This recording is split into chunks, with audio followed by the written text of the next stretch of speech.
Awal film dimulai dari sebuah penjara di Inggris. Dalam salah satu ruangan, terkurung dua tahanan penting. Yang pertama adalah seorang master sihir dan kungfu yang memiliki ikatan kuat dengan naga agung yang bersarang di dasar gua kerajaan Cina. Ia sedang dalam perjalanan dagang saat tertangkap. Sedangkan yang kedua adalah pemimpin Rusia alias Peter the Great yang tertangkap saat menyamar sebagai mata-mata. Mereka cukup lama berada di penjara hingga sering bertukar pikiran bagaikan sahabat satu sama lain. Dan sekarang film beralih ke Rusia yang saat ini sedang mengalami kekacauan pemerintahan, di mana pimpinan aslinya terkurung di Inggris. Sementara saat ini Rusia sedang dikuasai oleh orang-orang yang tidak berkompeten dan kejam. Nah, di sana ada seorang ilmuwan Inggris ahli peta bernama Jonathan yang terlihat iba dengan seorang tahanan yang sedang disiksa. Ia pun membeli tahanan tersebut untuk dijadikan asisten dalam perjalanannya ke arah timur alias ke kerajaan Cina demi melengkapi peta dunia yang sedang dikerjakannya seorang diri. Mereka pun bertualang bersama ditemani dengan seekor hewan imut langka yang tak sengaja mereka temui dalam perjalanan di dalam hutan. Sekarang kembali ke penjara Inggris. Salah satu tahanan di ruang Peter dan sang master telah menemui ajalnya. Para pengawal pun langsung melakukan prosedur yang seharusnya. Nah, di saat rantai mulai melonggar, hal itu dimanfaatkan oleh Master dan Peter untuk kabur dari penjara super ketat yang dipimpin oleh James yang terkenal sangat kuat dan ditakuti. Saat kekacauan terjadi, para napi yang lain pun berhasil keluar dari sel mereka hingga keadaan menjadi semakin kacau. Di sisi lain, sang Master terlihat sedang mengobrak-abrik seluruh isi laci di penjara sambil tangannya masih terantai dengan Peter. Ternyata yang dicarinya adalah sebuah segel naga yang telah disita saat ia tertangkap. Segel naga tersebut diberikan langsung oleh sang naga lalu dipercayakan pada sang master dan putrinya yang bernama Cheng Lan. Hanya mereka berdualah yang dipercaya sang naga untuk dapat memanfaatkan kekuatan dahsyatnya jika dibutuhkan. So, setelah berhasil memotong rantai, mereka pun harus berpisah karena James menghadang sang master. Dan sebelum itu, sang master meminta tolong pada Peter untuk pergi ke arah timur alias kerajaan Cina untuk menyerahkan segel naga tersebut pada putrinya yang bernama Cheng Lan, yang tanpa ia ketahui telah terusir dari kerajaannya oleh si penyihir jahat dan pasukannya. Lebih lanjut, sang master berkata bahwa segel itu mengandung sihir sakti yang akan menuntun Peter bertemu dengan putrinya cepat atau lambat. So, sekarang mau tidak mau, sang master dan kepala penjara bertarung habis-habisan satu sama lain.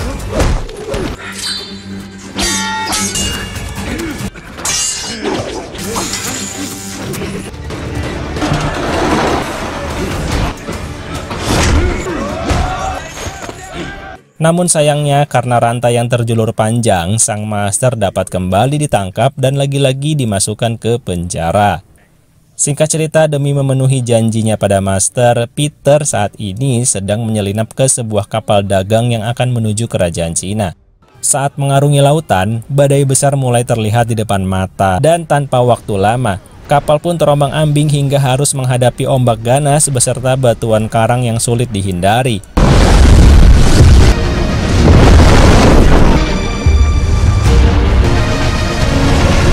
Saat itu Peter nekat ke geladak kapal dan memegang kemudi. Rupanya, Peter sang pimpinan Rusia ini sangat mahir menguasai kemudi kapal di tengah badai ganas dan batuan karang hingga akhirnya mereka semua selamat tanpa kekurangan apapun melewati badai. Setelah kondisi aman, mereka akhirnya menghormati Peter dan membantunya membuka topeng yang selama ini menutupi wajahnya di penjara. Saat itulah semua orang semakin percaya bahwa mereka sedang bersama tokoh besar dari Rusia. Sementara itu di tempat berbeda, Jonathan dan asistennya telah sampai di perbatasan kerajaan Cina. Jonathan yang sedang tertidur pulas tak mengetahui bahwa yang telah ia selamatkan adalah seorang putri sah yang dipilih oleh rakyat untuk memimpin kerajaan dan juga yang telah dipilih oleh sang naga. Cheng Lan pun segera pergi menyelinap ke dalam kerajaan dan di sana ia melihat pemandangan yang menyedihkan di mana utusan kerajaan datang untuk memeras para rakyat tanpa ampun. Mereka datang bersama pasukan super yang kekuatannya di luar akal manusia. Saat ada yang melawan, maka para pasukan super pun langsung beraksi melawan rakyat yang lemah tak berdaya.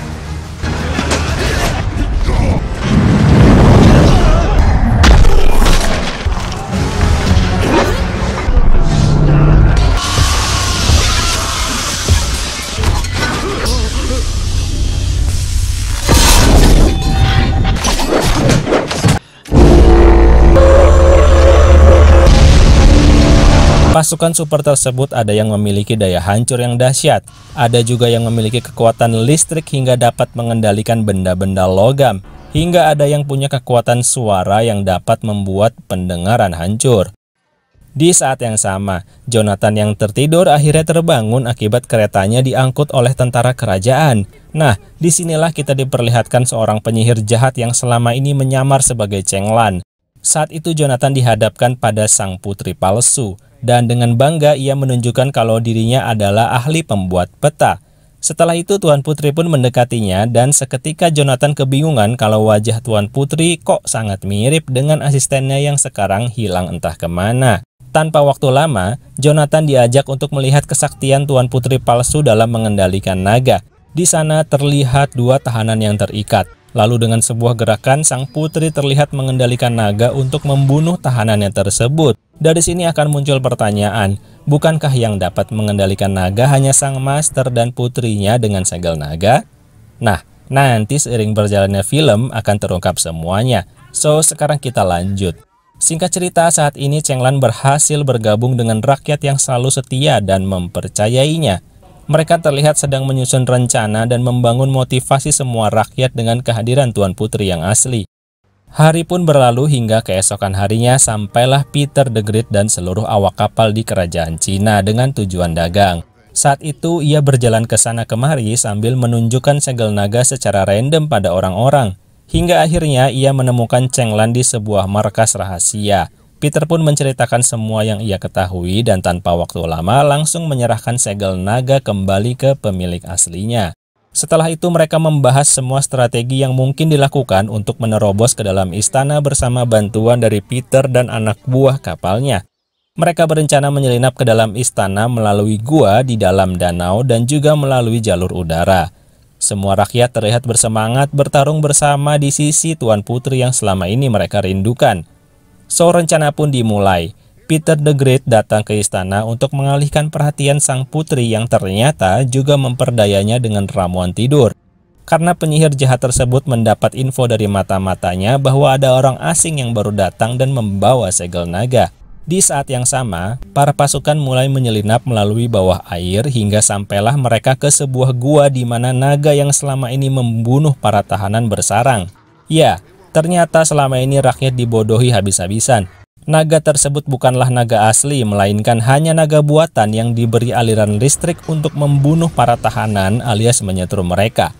Di saat yang sama, rupanya militer kerajaan telah menahan Jonathan untuk dieksekusi dan tahanan asing lainnya dengan setrum tegangan tinggi. Namun, di dalam gua, para pasukan Peter juga sedang berjuang untuk mengalahkan para penipu tersebut, hingga akhirnya mereka berhasil dan tahanan asing pun selamat. Serangan belum berakhir, para rakyat yang melalui jalur udara mulai datang secara bergerombol dan pertarungan sengit pun dimulai.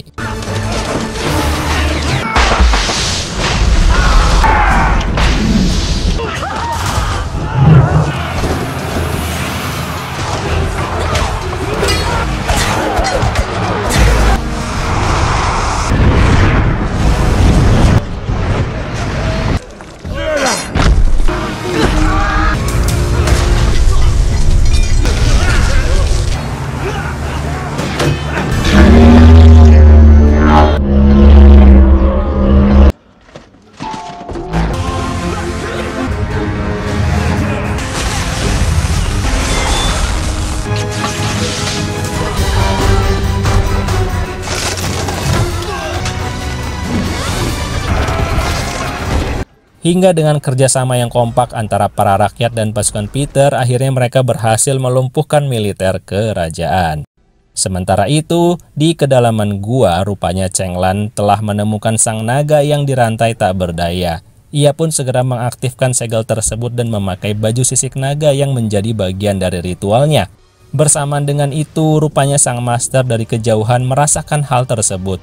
Dan saat sang naga membuka matanya, dari jauh sang master melakukan gerakan-gerakan kungfu yang bersinergi dengan gerakan naga yang meloloskan diri dari rantainya. Nah, saat itu rupanya sang penyihir jahat sadar akan kekalahannya. Ia langsung menyiapkan diri untuk kabur bersama dengan semua emas yang dirampasnya dari rakyat.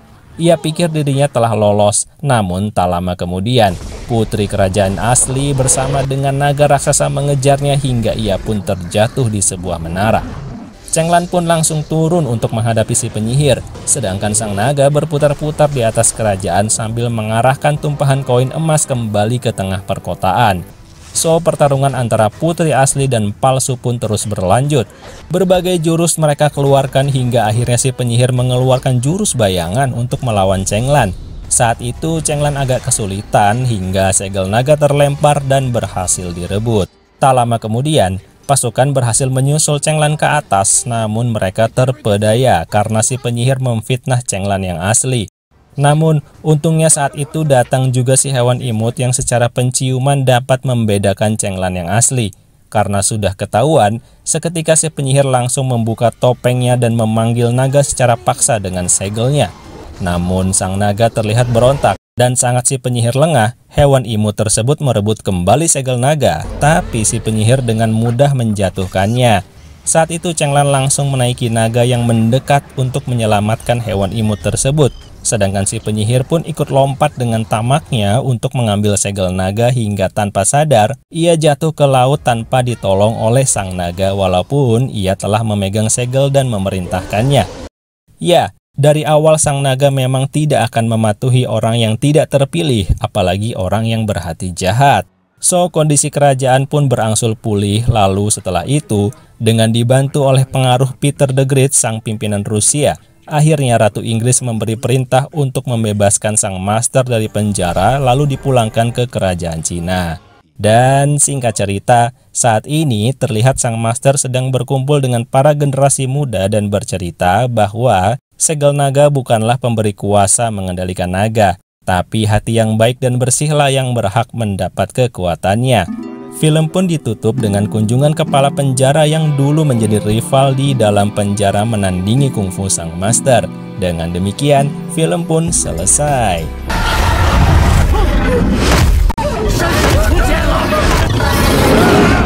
Film dimulai dengan perburuan di tengah hutan belantara di Gunung Yunjin. Terlihat dua orang pemburu handal sedang melakukan tugasnya. Menurut rumor yang beredar, di dalam hutan Gunung Yunjin merupakan sarang seekor makhluk raksasa jelmaan dewa gunung yang bernama Qilin. Qilin ini adalah gabungan dari wujud naga dan harimau raksasa.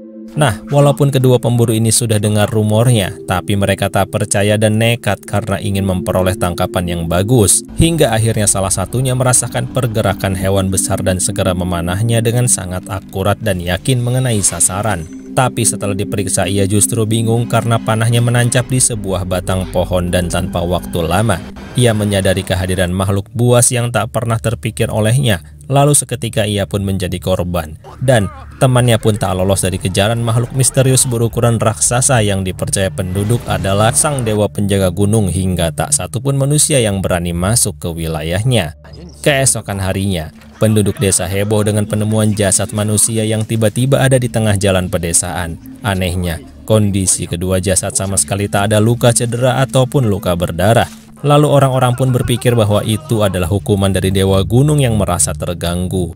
Nah, di situ hadir juga seorang petapa sakti bernama Zhao dan muridnya bernama Tian. Setelah melihat sesaat, seorang petugas keamanan desa dengan pede menyimpulkan bahwa kedua orang ini meninggal karena memakan jamur beracun yang tumbuh di pegunungan. Namun Zhao dengan sopan meminta si petugas untuk menyelidiki lebih lanjut karena Zhao yakin meninggalnya kedua orang itu bukan karena racun. Mendengar hal itu si petugas justru marah-marah dan menghunuskan pedangnya ke arah Zhao. Seketika Zhao langsung menahan dan mematahkan pedang besi hanya dengan jarinya saja. Setelah itu si petugas pun segera cengengesan minta maaf dan memohon bantuan Master Zhao untuk membantu proses otopsi. Saat proses otopsi dilakukan, Master Zhao merasakan hal aneh di mana ia sama sekali tak menemukan pendarahan pada organ dalam. Setelah selesai, Master Zhao juga mengatakan pada para petugas bahwa percaya tak percaya, kedua orang ini mati karena terkejut alias ketakutan hingga aliran darahnya membeku dan matanya memerah. Anehnya lagi, kedua orang ini adalah pemburu yang seharusnya bertubuh kuat dan terbiasa melihat hal-hal mengerikan di dalam hutan. Tapi nyatanya mereka sampai mati disebabkan oleh ketakutan yang luar biasa. Sementara itu di balai desa orang-orang sedang ramai berkumpul membicarakan hal tragis yang telah terjadi. Semua takut dan percaya bahwa Dewa Gunung sedang mengamuk. Oleh karena itu, dengan tergesa-gesa si kepala desa memerintahkan para warga untuk menyembah Dewa Gunung. Tanpa waktu lama, mereka segera berjalan beriringan menuju kaki gunung. Segala persembahan mereka bawa ke sana. Setelah sampai, mereka pun melakukan prosesi dan menyembah Dewa Gunung demi keselamatan orang-orang desa. Saat itu Guru Zhao dan muridnya sedang berkeliling desa dan bertemu dengan seorang gangguan jiwa yang tiba-tiba mengatakan bahwa ia mendengar Dewa Gunung yang sedang marah dan seluruh penduduk desa akan musnah jika Dewa Gunung datang ke sini. Mendengar hal itu, semua hanya bisa terdiam, sedangkan orang gila tersebut pergi begitu saja sambil tertawa. Hari pun berlalu hingga malam pun tiba. Master Zhao dan muridnya diberi sebuah tempat tinggal oleh kepala desa di sebuah kuil tua. Karena banyak yang harus dibersihkan, Master menyuruh Tian untuk mengambil air. Saat sedang sendirian, rupanya Master Zhao menyadari ada sosok misterius yang sedang mengawasinya. Ia pun segera menyuruh orang itu untuk keluar dari persembunyiannya, hingga pertarungan tak terhindarkan. Guru Zhao dengan mudah menghindari tiap serangan hingga si pembunuh tak mampu melayangkan serangannya saat Master Zhao menotok titik lemahnya. Si pembunuh misterius masih belum menyerah, namun kesaktian Guru Zhao tak perlu diragukan lagi hingga akhirnya ia terpojok dan melarikan diri sambil melempar belati kecil dengan pesan yang berisi ancaman pada Guru Zhao untuk jangan mencari tahu tentang tragedi yang melibatkan Dewa Gunung. Pagi harinya tanpa basa-basi, Guru Zhao di depan si petugas dan anak buahnya langsung mengajak Tian alias muridnya ke Gunung Yunjin di malam hari untuk menyelidiki kebenaran yang sebenarnya. So, singkat cerita, tibalah malam hari di mana mereka melakukan perjalanan mencari kebenaran tentang raksasa jelmaan Dewa Gunung. Di tengah perjalanan, Guru Zhao juga merasa sangat aneh karena di hutan seluas ini, suara serangga pun sama sekali tak terdengar seolah takut terhadap sesuatu. Di tengah jalan, mereka juga menemukan seekor kambing yang dagingnya masih utuh namun darahnya telah habis terhisap. Seketika Guru Zhao menyuruh muridnya untuk memakai baju zirah naga yang disebut panlong untuk berjaga-jaga. Guru Zhao pun ikut memakai panlong pertanda akan menghadapi makhluk mengerikan. Tanpa waktu lama, hawa mengerikan pun terdeteksi. Guru Zhao langsung menyuruh Tian untuk menerangi area di depan karena hawa misterius tiba-tiba terpisah. Guru Zhao akhirnya menyuruh Tian bersama yang lainnya menyelidiki salah satu sisi, sedangkan Guru Zhao seorang diri menyelidiki sisi satunya lagi.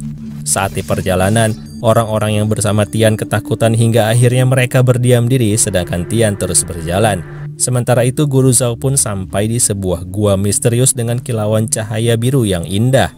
Namun nasib si petugas dan anak buahnya tak beruntung. Mereka didatangi oleh Dewa Gunung, namun anehnya hanya kedua anak buahnya saja yang melihat dan diserang, sedangkan si petugas lari terbirit-birit melihat anak buahnya berkelakuan aneh. Penyerangan pun dialami oleh Tian yang tiba-tiba diserang oleh siluman batu yang seketika bangkit dari pepohonan. Siluman batu memiliki daya hancur luar biasa hingga Tian pun kewalahan dan terpental kesakitan. Sementara itu, karena terlalu lama di dalam gua, Guru Zhao tiba-tiba terlihat linglung hingga ia pun masuk ke alam bawah sadarnya sendiri yang tanpa diduga ia bertemu dengan sosok misterius yang dapat berganti-ganti wajah, dan sosok tersebut mengaku bahwa ia adalah raja semua makhluk spiritual di dunia. Guru Zhao berusaha menyadarkan diri dengan menebas sosok di depannya, namun saat itu juga ia justru terbangun di sebuah kamar. Tian mendekatinya dan berkata bahwa sekarang mereka berada di rumah seorang tabib bernama Yao yang telah menolong mereka saat sang tabib sedang mencari tumbuhan obat di Gunung Yunjin saat pagi hari. Tak lama kemudian, saat sedang berkumpul di ruang tengah, tabib Yao pun datang bersama asistennya dan juga anak perempuannya. Lalu tanpa basa-basi memperingatkan Guru Zhao untuk tak lagi-lagi naik ke Gunung Yunjin dan segera pergi dari rumah setelah kondisinya membaik. Hari-hari pun berlalu, Guru Zhao dan muridnya telah keluar dari rumah tabib Yao. Namun saat sedang berjalan-jalan santai, tiba-tiba seorang pengemis tua melewatinya sambil mengatakan sesuatu yang membuat Guru Zhao sadar akan sesuatu yang telah ia lewatkan dalam memecahkan kasus Dewa Penjaga Gunung yang telah meresahkan seluruh penduduk desa. Ya, malam harinya, Guru Zhao langsung mengumpulkan para penduduk untuk kembali naik ke gunung dan meyakinkan mereka bahwa dirinya telah mengetahui kebenaran yang sesungguhnya. So, dengan perlahan, mereka semua pun segera menyusuri medan pegunungan di malam yang gelap. Dan benar saja, Tak lama kemudian, mereka melihat sosok Qilin sang penjaga gunung berkepala naga dan berbadan harimau. Semua ketakutan, namun di situ Guru Zhao segera menyadarkan mereka bahwa yang mereka lihat itu adalah tak lebih dari halusinasi belaka. Guru Zhao segera menyuruh muridnya untuk menotok titik aroma penciuman para warga, dan seketika halusinasi Qilin telah hilang dari mata mereka dan semua hanyalah ilusi. Belum selesai sampai di situ, Guru Zhao lalu mengajak mereka ke dalam gua di mana letak sumber masalah berada. Tanpa waktu lama, Guru Zhao segera menunjukkan sebuah tumbuhan jamur raksasa yang telah bermutasi hingga menyebabkan tumbuhan tersebut mengeluarkan aroma di malam hari dan menyebabkan hingga membuat orang-orang yang menciumnya berhalusinasi tentang hal yang paling mereka takuti. Jamur itu dikenal dengan nama Tasui. Di tengah perbincangan, tiba-tiba siluman batu kembali datang menyerang. Namun untungnya Guru Zhao ada di sana hingga dengan kesaktiannya siluman batu yang besar pun dapat ditaklukkan tanpa bersusah payah. Setelah siluman terpojok, Tian pun ingin mengakhirinya. Namun yang mengagetkan semua orang adalah tiba-tiba anak perempuan Tabib Yao menghalanginya dan tak lama kemudian siluman batu membuka topeng yang ternyata adalah asisten Tabib Yao. Nah, disitulah kebenaran terungkap bahwa selama ini para penduduk telah dirumorkan dengan Dewa Qilin berkepala naga berbadan harimau oleh seorang tabib di desa. Ya, sumber segala masalah di sini sebenarnya adalah Tabib Yao.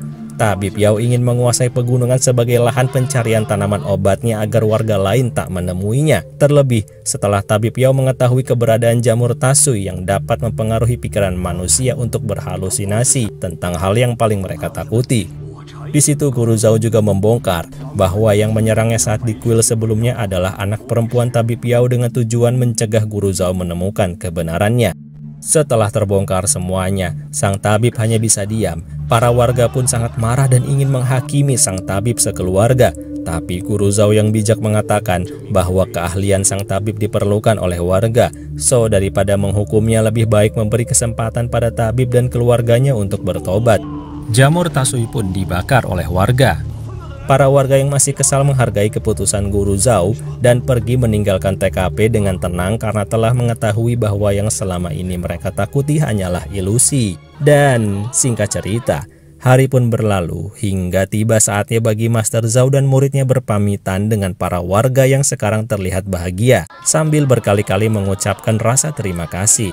Mereka pun pergi semakin menjauh dan singkat waktu saat ini Guru Zhao telah berkelana dan menetap di suatu lembah dengan para murid-muridnya yang semakin bertambah.